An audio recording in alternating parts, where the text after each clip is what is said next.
What question must be asked on a job interview for L&D specialists?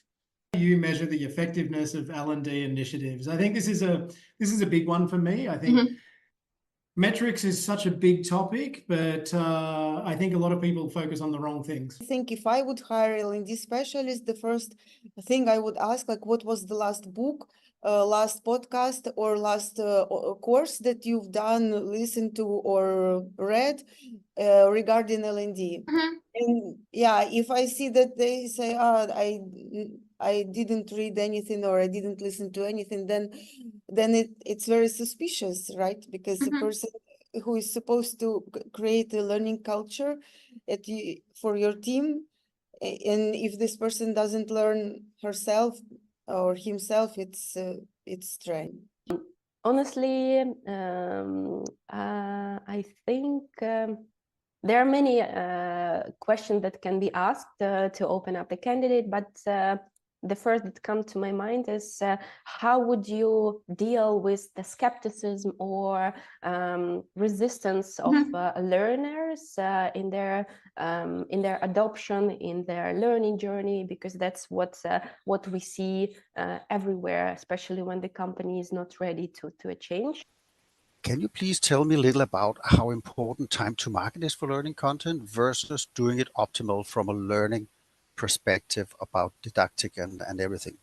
This is such a great question. I think we should ask every specialist, how do you measure impact of the learning that you create?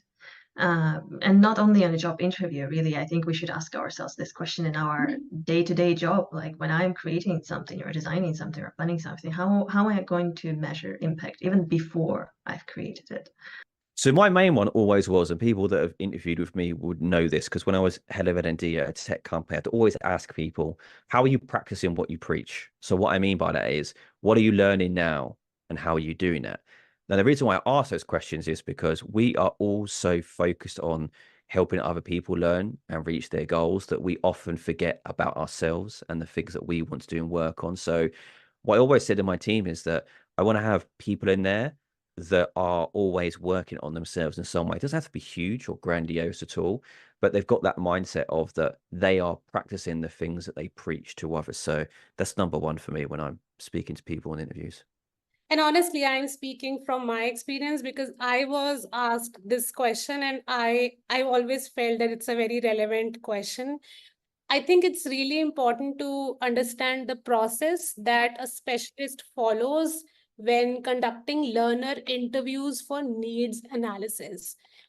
It's important to understand how do they ensure that they are, capturing the, I would say, most relevant insights before designing, because I think if the approach to understand the audience is well structured, I feel there are high chances that rest of the pieces related to design will automatically fall in place.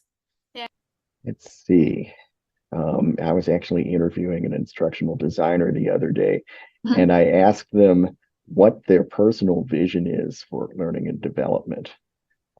I like hearing the answers to that question because the word vision is aspirational and it sort of takes people out of the operational pieces that they focus on towards the things that they want to do in L&D.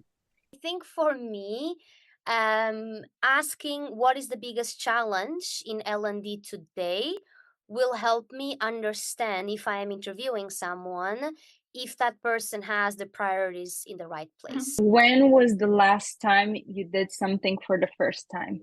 I think it tells a lot about someone's desire and curiosity to learn something new, to experiment, to put themselves in the beginner's shoe, which I think it's so important for L&D professionals.